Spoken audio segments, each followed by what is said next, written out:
kita hidup di dalamnya mencari penghidupan, tapi itu hanya sebagai wasilah, sementara tujuan kita, maksud kita adalah akhirat. Itu yang harus kita perjuangkan. Jadi jangan dibalik, dunia jadi tujuan sementara akhirat jadi wasilah. Ini sudah terbalik. Banyak orang kadang-kadang menjadikan akhirat ibadahnya itu sebagai wasilah untuk mendapatkan dunia. Sudah terbalik. Dia menghidupkan dunianya dengan modal akhirat. Seharusnya dibalik. Dia hidupkan akhiratnya dengan modal dunia tadi. Tunjuk itu untukku. Nah, jadi kita senantiasa memohon kepada Allah agar kepada kita diberikan petunjuk oleh Allah Subhanahu wa ta'ala dan dimudahkan jalan menuju petunjuk tersebut. Jadi kata Nabi sallallahu alaihi wasallam, sesungguhnya perkara penting yang ditanyakan oleh Muaz tadi sangatlah mudah bagi orang-orang yang dimudahkan oleh Allah Subhanahu wa ta'ala. Assalamualaikum warahmatullahi wabarakatuh. Banyak sekali pertanyaan jamaah, Ustadz kasih kami channel untuk kajian anak-anak muda. Di antara anak muda berasal dari Aceh, luar biasa, channelnya Maulizul Akbar Nak. Tonton, subscribe, like, share, komen. Assalamualaikum warahmatullahi wabarakatuh.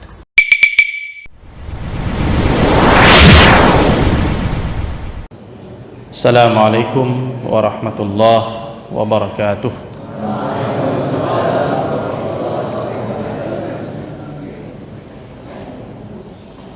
Alhamdulillahi rabbil alamin. Wassalatu wassalamu ala asyrafil anbiya'i wal mursalin wa ala alihi wa sahbihi ajma'in, amma ba'du. Kaum muslimin wal muslimat, jamaah maghrib yang dirahmati Allah Subhanahu wa ta'ala,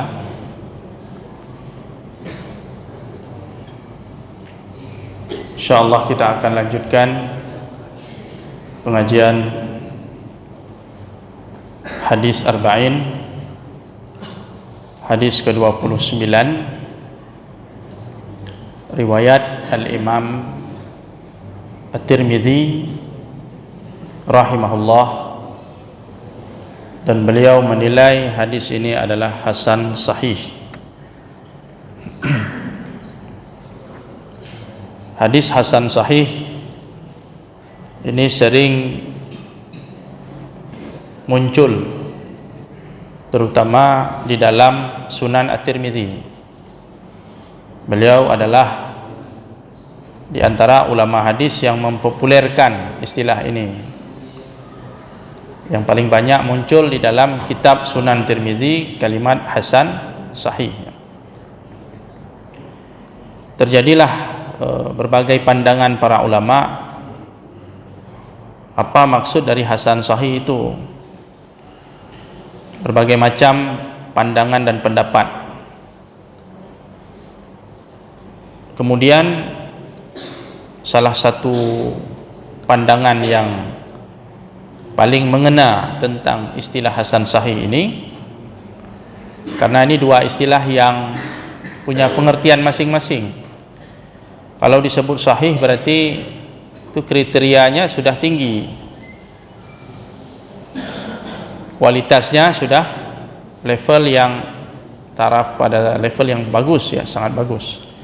Sedangkan hasan itu levelnya di bawah sahih. Jadi kalau kita buat urutan, itu hadis paling tinggi hadis sahih, di bawahnya hadis hasan, di bawahnya hadis dhaif. Nah, kalau mau kita rinci ada sahih li zati, sahih li ghairi, hasan li zati, hasan li ghairi, hadis dhaif, hadis munkar, matruk, maudhu, dan seterusnya. Jadi intinya hadis hasan itu di bawah hadis sahih. Persoalannya bagaimana satu hadis itu dinilai hasan dan sahih. Ibaratnya seorang mahasiswa waktu lulus nilainya mumtaz dan jaid jiddan. Mumtaz itu lebih tinggi mana dengan jaid jiddan? Mumtaz lebih tinggi, jaid jiddan di bawah mumtaz, ya. Di bawahnya baru jaid. Tiba-tiba ada seorang santri waktu diumumkan Muhammad dengan predikat mumtaz jaid jiddan, sehingga si Muhammad ni pening dia, saya mumtaz atau jaid jiddan Ustaz, kan begitu. Mumtaz itu tinggi, lebih tinggi dari jaid jiddan. Jadi kan terjadi semacam kebingungan, ya kan, bagi orang yang mendengarnya. Ini hadis ini hasan sahih, yang betul yang mana, sahih atau hasan? Kalau sahih sahih saja, kalau hasan hasan saja. Ini termasuk perkara yang dibincangkan di dalam ilmu mustalah al-hadis. Jadi salah satu kesimpulannya begini, kalau sebuah hadis itu dikatakan hasan sahih, kita tengok dulu hadisnya. Hadis itu punya berapa jalur? Jalur yang meriwayatkan hadis itu ada berapa? Kalau hadis itu punya satu jalur saja, jalurnya cuma satu, maka predikat hasan sahih itu maksudnya hadis ini diperselisihkan oleh ulama. Ada sebagian menilai hadis ini kualitasnya sahih, ada sebagian lagi menilai hadis ini kualitasnya hasan. Jadi kata hasan sahih menunjukkan adanya khilafiyah di situ. Khilafiyah apa? Khilafiyah para ulama dalam menilai kualitas hadis. Sekelompok ulama mengatakan hadisnya sahih, sekelompok lagi bilang hadisnya hasan. Jadi untuk mengakomodir kedua kelompok ini dikatakanlah hadis itu hasan sahih. Sama macam si Muhammad tadi. Sebagian guru bilang dia cocoknya mumtaz Pak Ustaz. Guru lain bilang enggak, dia belum layak mumtaz, dia jaid jiddan. Ya sudahlah, daripada guru ini ribut, waktu diumumkan sudah kita umumkan dua-dua saja biar dua-duanya senang. Jadi nilai dia apa? Mumtaz jaid jiddan. Maksudnya mumtaz menurut versi sebahagian guru, jaid jiddan menurut versi sebagian lagi. Nah, itu kalau hadisnya punya satu jalur. Pertanyaannya, kalau hadis itu punya dua jalur bagaimana? Nah, ini sebuah hadis diriwayatkan melalui dua jalur. Berarti hasan sahih maksudnya hadis ini sahih menurut jalur pertama, hasan menurut jalur yang kedua. Nah, jadi ada dua jalur, kedua-duanya disebutkan hasan sahih, berarti sahih menurut satu jalur dan hasan menurut jalur yang lain. Jadi kalau seorang santri tadi, ini supaya mudah dipahami, seorang santri tadi waktu diumumkan ketika acara wisuda, dia punya dua ijazah dayah satu, ijazah umum satu, maka mumtaz dan jaid jiddan itu maksudnya mumtaz untuk ijazah dayah atau pesantren, jaid jiddan untuk ijazah negeri atau ijazah umum. Jadi dua-duanya disebut, menunjukkan bahwa dia punya dua jalur pendidikan. Ada pendidikan program pesantren, ada pendidikan program umum atau negeri. Begitu cara memahaminya, istilah hasan sahih. Jadi adik-adik sekalian, kalau nanti jumpa dalam kitab, dalam apapun kalimat hasan sahih, kira-kira maknanya seperti itu. Itu kesimpulan salah satunya disampaikan oleh Ibnu Hajar, ya, Ibnu Hajar. Kalau saya tidak salah dalam Nukhbatul Fikar yang kemudian disyarah menjadi Nuzhatun Nazar, ya.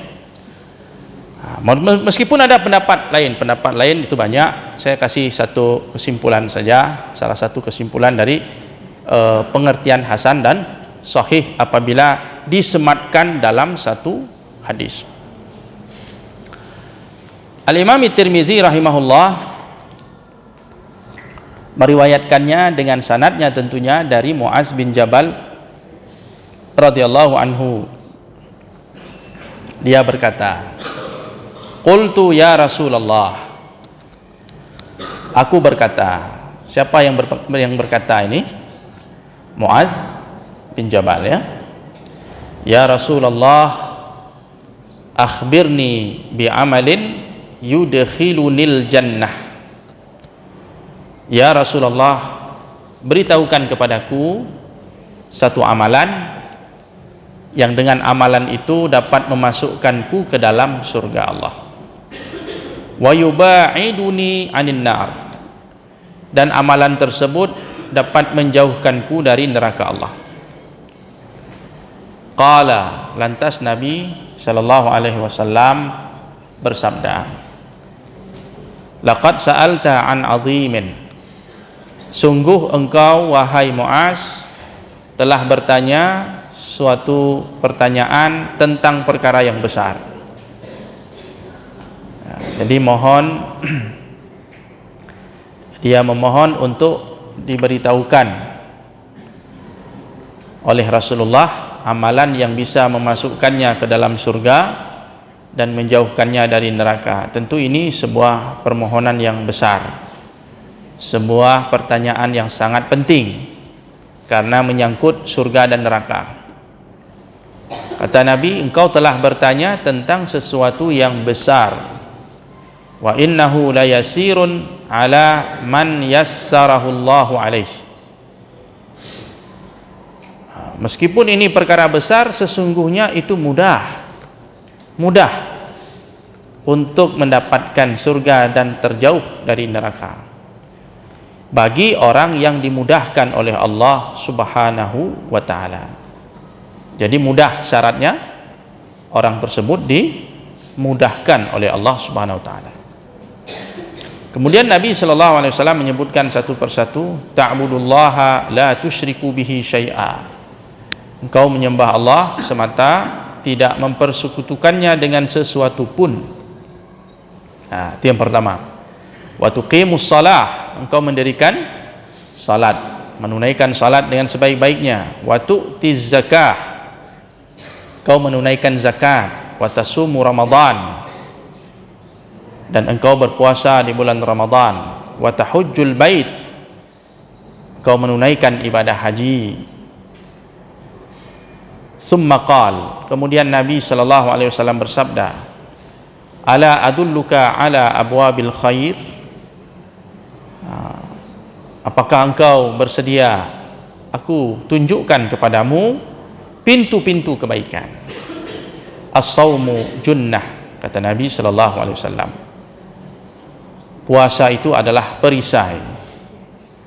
Was-sadaqatu tudfi'ul khati'ata kama yudfi'ul ma'un nar. Yang kedua adalah sedekah yang dapat memadamkan dosa-dosa sebagaimana air memadamkan api. Wa salatul rajuli fi jawfil lail, dan salatnya seseorang di waktu malam atau pada waktu tengah malam, salat tahajud ya. Kemudian Nabi SAW membaca ayat dalam surah As-Sajdah ya, ayat 16 sampai ayat 17 ya. Tatajafa junubuhum 'anil madaji'i yad'una rabbahum khaufan wa tama'a wa mimma razaqnahum yunfiqun, dan seterusnya. Nabi bacakan ayat itu. Kemudian Nabi bersabda, ala ukhbiruka bi ra'sil amri wa amudihi wa zirwati sanamihi. Maukah engkau aku beritahukan bi ra'sil amri, puncak dari perkara Islam ini, wa amudihi, dan tiangnya, wa zirwati sanamihi, dan puncak dari ajaran Islam ini. Kalau Ra'sul Amri itu berarti apa namanya, modal utama dari perkara ibadah kita kepada Allah Subhanahu wa ta'ala. Kemudian aku berkata, yaitu Muaz bin Jabal berkata, bala, iya ya Rasulullah. Berarti dia setuju untuk diberitahukan perkara-perkara penting oleh Nabi SAW. Ra'sul Amri al-Islam. Jadi perkara utama adalah Islam. Wa amuduhus salah, tiangnya adalah salat. Wa zirwatu sanamihi al-jihad, dan puncak dari pengabdian kita dalam Islam itu adalah al-jihad, jihad fisabilillah. Summa qal, kemudian Nabi SAW bersabda, ala ukhbiruka bimalaki dzalika kullih. Maukah aku beritahukan kepadamu perkara yang dapat menguasai atau mengendalikan itu semua. Muaz bin Jabal menjawab, bala ya Rasulullah, iya ya Rasulullah. Kemudian Nabi SAW memegang lidahnya dan mengatakan, kuffa alaika hadha, hati-hati, jagalah lisan ataupun lidah ini. Qultu ya Nabi Allah, kemudian Muaz bin Jabal bertanya, wahai Nabi Allah, wa inna lamu'akhadzuna bima natakallamu bih, apakah kita akan diazab disebabkan dengan ucapan yang kita ucapkan? Apakah seseorang akan diazab disebabkan ucapannya itu? Faqala saqilatka ummuk ya Muaz, wa hal yakubbun nas finnar ala wujuhihim aw qala ala manakhirihim illa hasaidu alsinatihim. Saqilatka ummuk itu artinya ibumu kehilanganmu ya Muaz, satu ungkapan kepada Muaz bin Jabal oleh Nabi sallallahu alaihi wasallam. Ya, kemudian Nabi mengatakan, bukankah manusia itu dimasukkan ke dalam neraka, dicampakkan ke dalam neraka dalam keadaan terlungkup, ya, melainkan disebabkan karena hasil dari ucapan-ucapan lidah mereka. Artinya banyak orang yang celaka masuk ke dalam neraka disebabkan karena ucapan-ucapan mereka, atau mereka tidak mampu menjaga lisannya. Ini adalah hadis yang panjang, meskipun mungkin tidak bisa kita jelaskan dalam satu pertemuan, tapi kita akan coba menjelaskan hadis ini per kalimat. Mudah-mudahan kita bisa mengambil makna, mengambil pelajaran-pelajaran di dalamnya. Yang pertama tadi, bahwasanya Muaz bin Jabal meminta kepada Rasulullah sallallahu alaihi wasallam untuk diberitahukan amalan yang dapat memasukkannya ke dalam surga dan menjauhkannya dari neraka. Jadi inilah contoh pertanyaan para sahabat kepada Nabi sallallahu alaihi wasallam. Jadi disebutkan bahwasanya para sahabat itu adalah orang yang paling bersemangat dalam melakukan kebaikan, orang yang paling semangat dalam beribadah kepada Allah Subhanahu wa taala, sehingga pertanyaan-pertanyaan mereka pun seputar ibadah. Jadi ini adalah pertanyaan yang paling penting, pertanyaan yang paling bermutu dan berkualitas. Dia tanya kepada Nabi amalan yang bisa memasukkannya ke dalam surga dan yang menjauhkannya dari neraka. Tidak ada pertanyaan yang lebih penting dari pertanyaan ini, karena ini menyangkut keselamatan kita, bukan di dunia saja, tapi keselamatan di akhirat. Dan jarang-jarang orang mau bertanya seperti pertanyaan ini. Tapi Muaz bin Jabal sudah memberikan contoh kepada kita. Kalau mau bertanya, prioritaskan pertanyaan-pertanyaan yang seperti ini, yang menyangkut hajat hidup kita di akhirat, kepentingan nasib kita di akhirat. Pertanyaan seperti ini yang perlu sering-sering ditanyakan. Li'anna ad-din kana ra'sa malihim, disebut dalam syarahnya, karena agama ini adalah modal mereka. Jadi para sahabat itu menganggap bahwa Islam ini, agama ini adalah modal mereka yang tidak boleh modal itu habis. Mereka tidak ingin bangkrut, pailit dengan modal tadi. Sehingga ibarat orang berdagang itu, modalnya itu dia jaga bagus-bagus, dia pertahankan supaya modalnya tidak habis, tidak lenyap. Jadi agama itu pun seperti modal tadi. Modal kita untuk berusaha, modal kita untuk hidup, ya, ini harus senantiasa dijaga, ra'sul mal. Dan para sahabat menjaga agama mereka sebagaimana para pedagang menjaga modal mereka agar tidak habis itu. Wa ma adahu kana ya'ti tabi'an lah. Dan selain persoalan agama itu hanya mengikuti saja.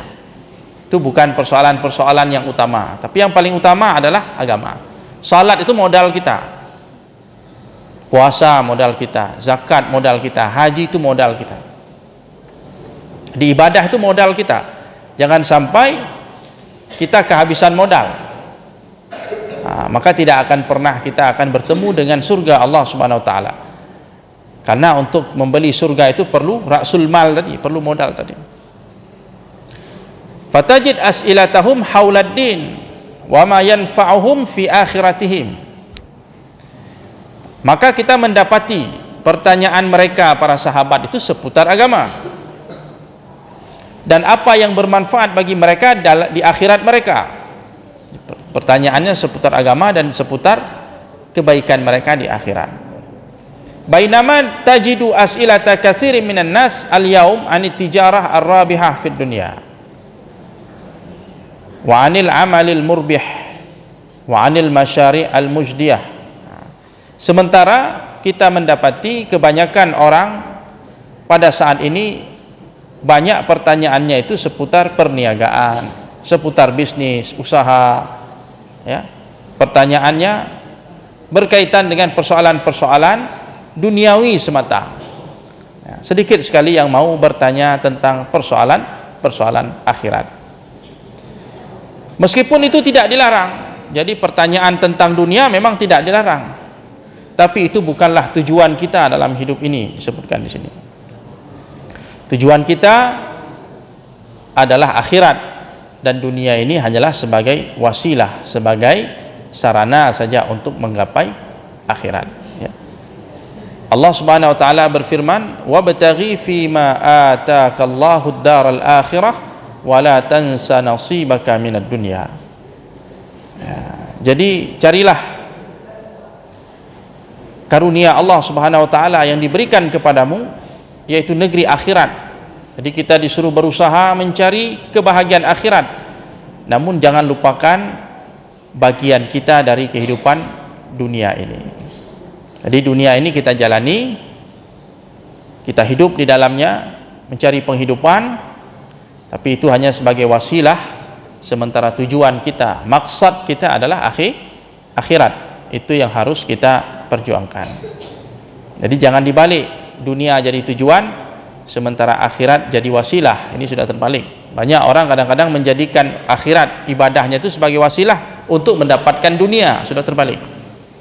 Dia menghidupkan dunianya dengan modal akhirat. Seharusnya dibalik. Dia hidupkan akhiratnya dengan modal dunia tadi. Kemudian dari kalimat tadi kita dapat mengambil satu pelajaran juga. Dukhulul jannah wazahzahah anin nar hadafun azim. Masuk surga dan terhindar dari api neraka ini adalah satu tujuan yang sangat mulia. Barang siapa yang berhasil masuk ke dalam surga Allah dan terselamatkan dari neraka Allah, maka sungguh dia orang yang beruntung secara hakiki. Jadi keberuntungan itu ada dua, ada keberuntungan yang hakiki, ada keberuntungan yang sifatnya semu. Seseorang mendapatkan laba, untung dalam perniagaan itu untung juga, tapi untungnya keuntungan yang sifatnya sementara, sifatnya semu. Keuntungan dan kemenangan yang hakiki adalah ketika seseorang itu mendapatkan surga Allah dan terjauhkan dari neraka Allah Subhanahu wa taala. Itulah kemenangan yang sejati, kemenangan yang hakiki. Nah, inilah menjadi tujuan kita. Faman zuhziya 'anil nar wa udkhilal jannata faqad faz. Barang siapa yang dijauhkan dari api neraka dan dimasukkan ke dalam surga, sungguh dia telah benar-benar beruntung. Jadi keberuntungan itu harus dinilai di sana. Inilah yang perlu kita perbaiki. Inilah yang harus kita benahi. Cara kita berpikir. Sering Rasulullah Sallallahu Alaihi Wasallam itu mencoba membenahi cara pemikiran para sahabat yang mungkin belum sesuai. Misalnya Nabi Sallallahu Alaihi Wasallam pernah bertanya kepada para sahabatnya, siapakah orang yang kuat itu? Ya, kata para sahabat, orang yang kuat itu orang yang sanggup bergulat, berkelahi dan menang dalam perkelahian. Lantas Nabi Shallallahu Alaihi Wasallam memperbaiki cara pandang yang seperti itu. Nabi mengatakan bahwa orang yang kuat itu adalah orang yang sanggup menahan marah. Ya. Kemudian Nabi bertanya, siapakah orang yang bangkrut itu? Sahabat menjawab, orang yang bangkrut itu orang yang kehabisan modal. Sudah habis modalnya untuk berniaga. Nah, mungkin lagi dia menjalani usahanya, sudah habis. Jangankan untung, justru yang ada hutang. Jadi para sahabat waktu menjawab itu menganggap bahwa orang yang paling bangkrut itu adalah orang yang kehabisan modalnya.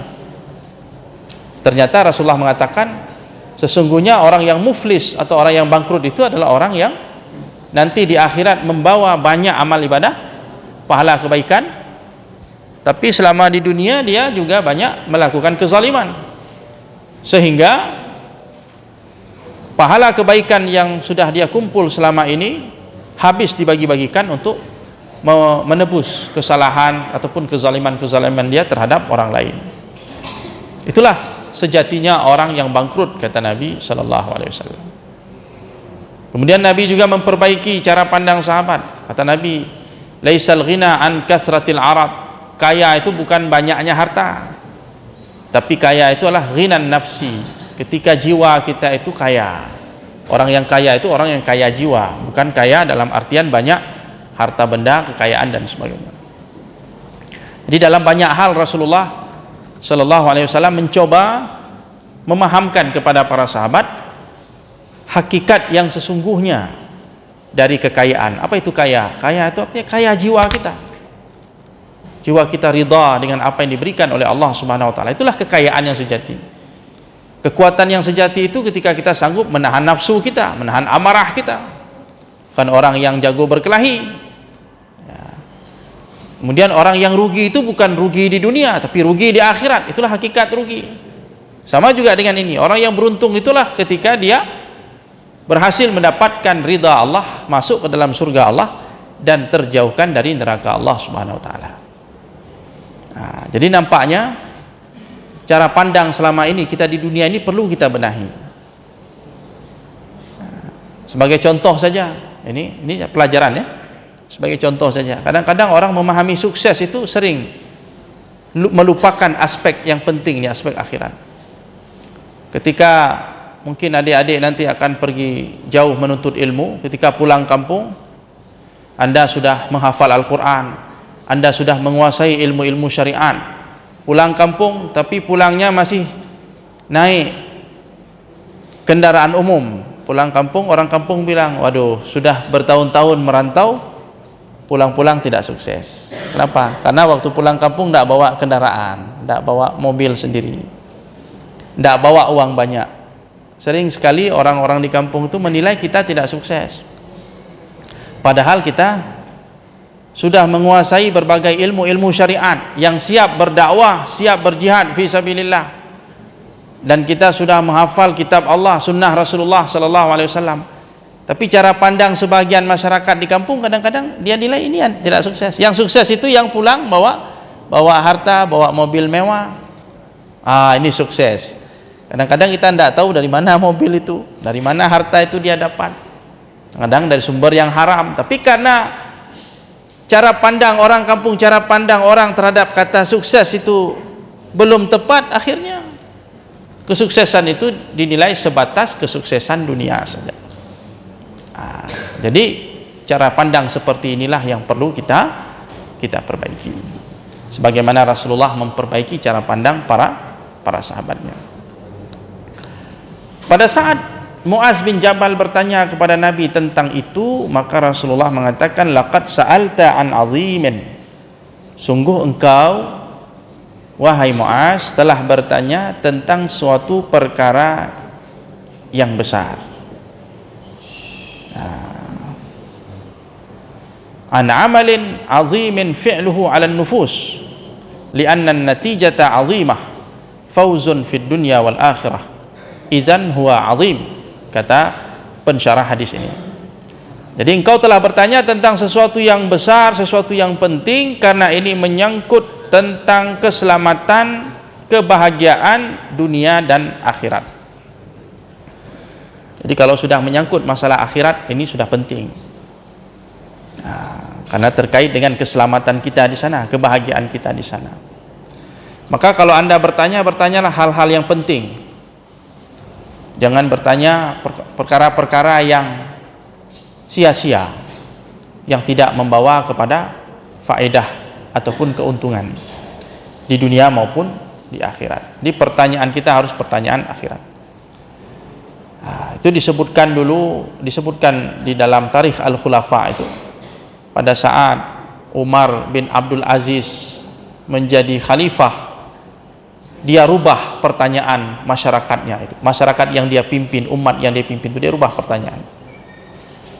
Kalau mungkin selama ini orang banyak bertanya tentang perniagaan, banyak bertanya tentang jumlah anak, jumlah istri dan sebagainya, masalah-masalah dunia. Pada waktu beliau menjadi khalifah, beliau berusaha merubah pertanyaan rakyatnya itu. Pertanyaannya tidak lagi seputar masalah-masalah yang sepele, yang tidak perlu dipersoalkan, tapi pertanyaannya sudah menyangkut masalah-masalah akhirat. Apa yang kau sembah setelah aku mati? Umpamanya seorang ayah bertanya kepada anaknya, itu pertanyaan penting. Orang tua bertanya kepada anak waktu pulang ke rumah, kamu sudah sholat? Kamu sudah belajar? Kamu sudah membaca Al-Quran hari ini? Ini pertanyaan-pertanyaan penting yang seharusnya pertanyaan itu harus hidup di dalam kehidupan kita, di dalam kehidupan rumah kita. Ya, sebagaimana para sahabat bertanya kepada Nabi Shallallahu Alaihi Wasallam. Kemudian kata Nabi, wa innahu la yasirun ala man yassarahu Allahu alaih. Dan sesungguhnya perkara yang penting yang ditanyakan tadi itu yasirun, sungguh-sungguh itu mudah, kata Nabi. Ala man yassarahu Allahu alaih. Mudah bagi orang yang telah dimudahkan oleh Allah Subhanahu wa taala. Ya, sebesar apapun perkara, kalau sudah dimudahkan oleh Allah, maka itu akan mudah.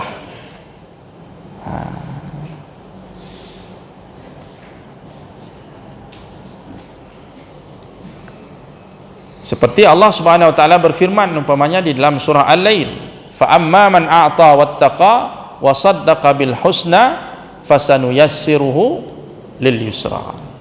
Adapun orang yang suka memberi dalam bentuk apa saja dalam ayat ini, wattaqa, dan dia bertakwa pada Allah, jadi melakukan kebaikan, memberi atas dasar ketakwaan, atas panggilan iman, wasaddaqa bil husna, dan dia membenarkan pahala kebaikan, fasanuyassiruhu lil yusra, maka kami akan mudahkan dia berjalan di atas kebaikan yang mengantarkan dia kepada surga Allah. Ya, jadi untuk mendapatkan kemudahan dari Allah perlu kita berkorban, memberi dulu, memberi, baru kemudian kita mendapatkan taisir dari Allah Subhanahu wa taala. Atau dalam bahasa tauhidnya disebut taufik dan hidayah. Taufik dan hidayah. Kalau orang sudah mendapatkan taufik dan hidayah, itu akan mudah melakukan kebaikan. Kemudian upayakan setiap kebaikan yang kita lakukan itu kalau bisa diterima oleh Allah. Bersungguh-sungguh supaya kebaikan itu diterima oleh Allah. Karena kebaikan yang diterima oleh Allah biasanya dia akan menggiring kebaikan berikutnya.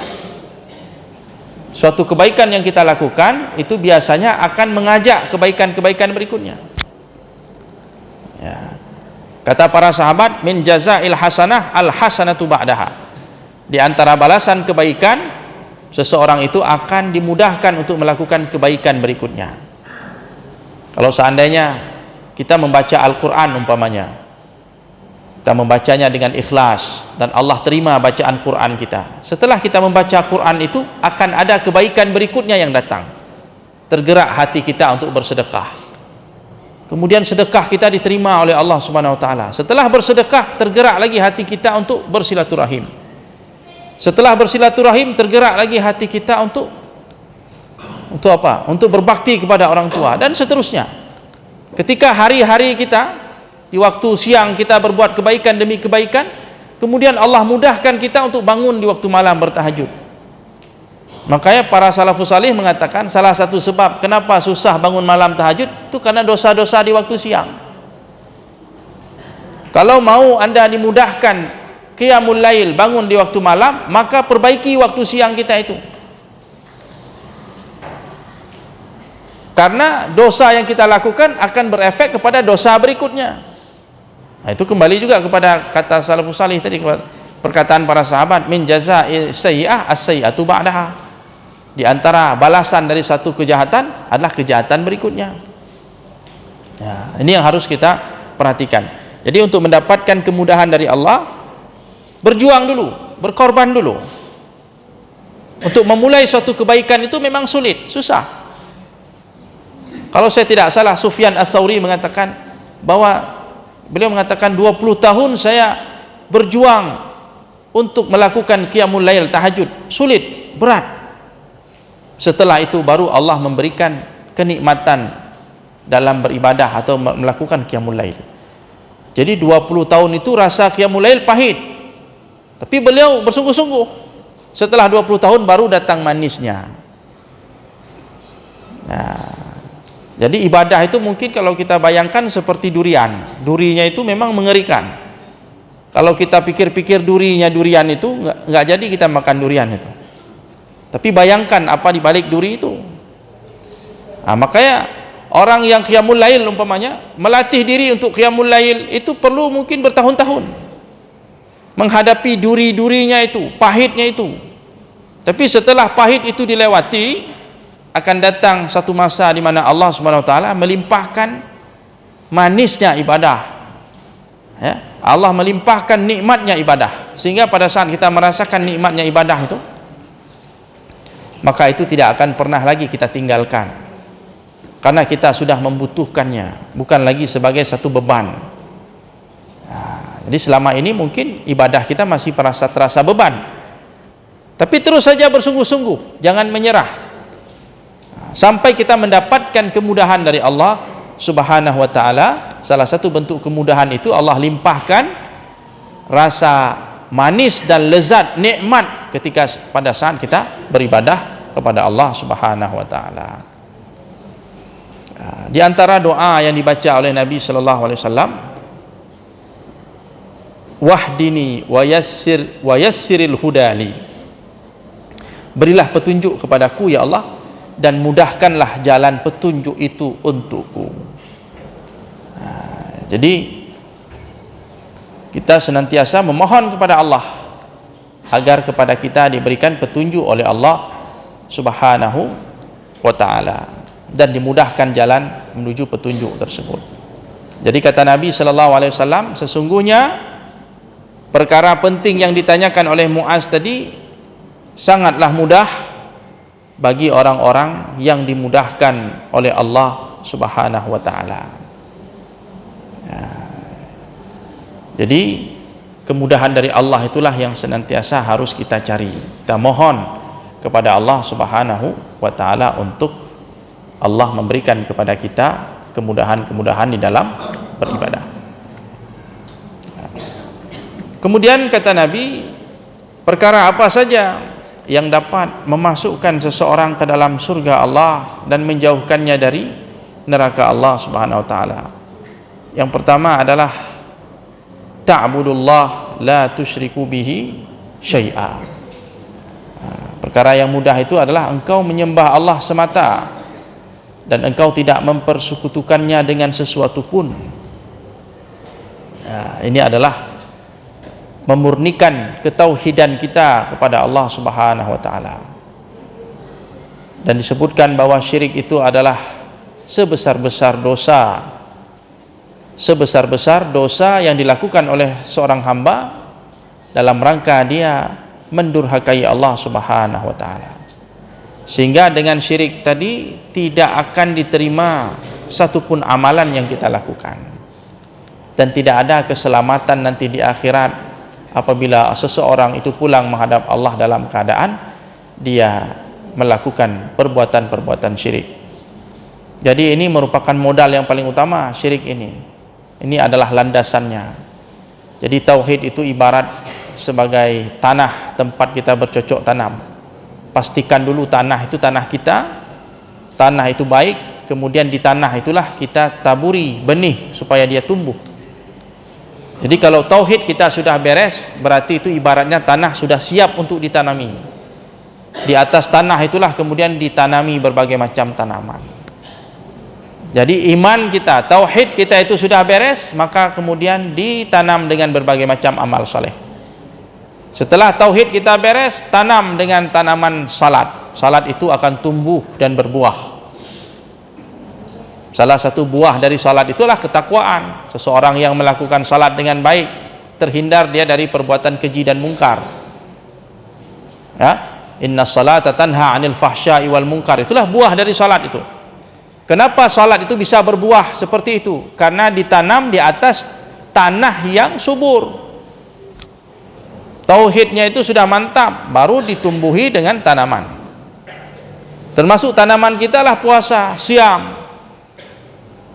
Itu tanaman kita, ditanam di atas tauhid yang benar, maka tanaman puasa tadi akan tumbuh dan berbuah.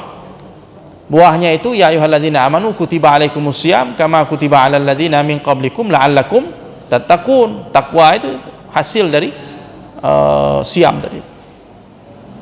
Begitu juga dengan tauhid yang benar ditanami lagi dengan tanaman zakat. Kita berzakat itu seperti kita menanam. Zakat itu akan tumbuh dan berbuah.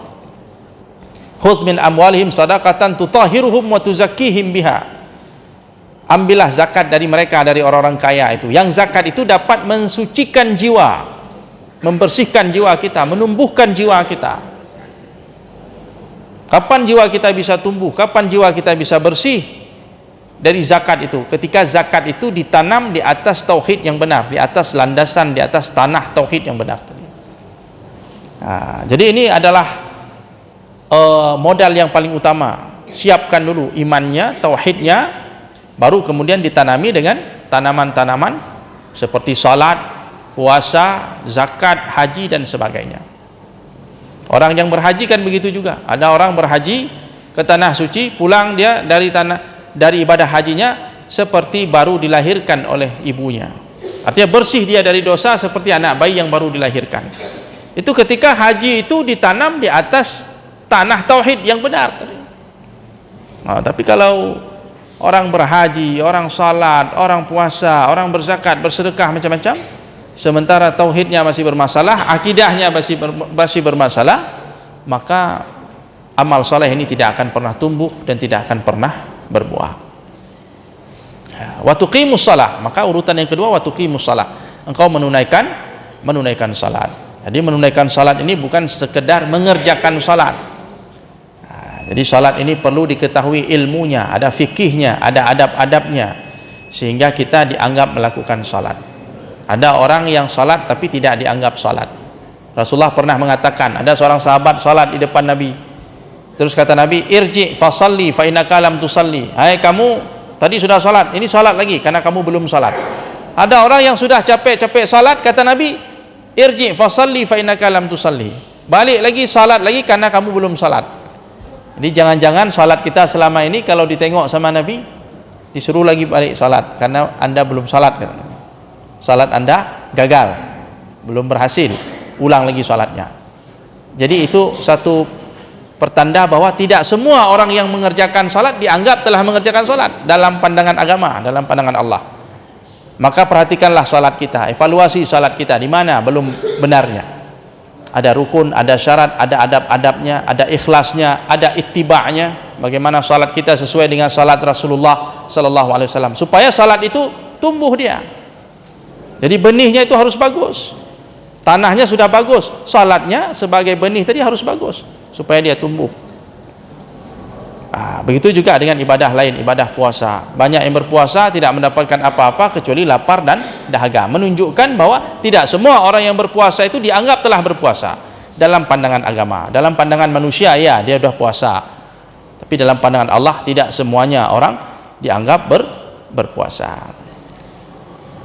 Wa tu'tiz zakah wa tasumu ramadan wa tahujjul bait. Itu seperti yang sudah kita sampaikan tadi, menunaikan zakat, berpuasa Ramadan, dan menunaikan ibadah haji ke Baitullah sesuai dengan petunjuk dari Allah dan Rasulnya.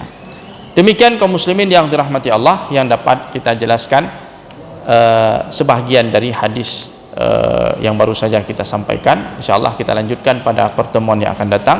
Aqulu qawli hadza wa astaghfirullah li wa lakum. Subhanakallahumma wa bihamdik asyhadu an la ilaha illa anta nastaghfiruka wa natubu ilaik. Assalamualaikum warahmatullahi wabarakatuh.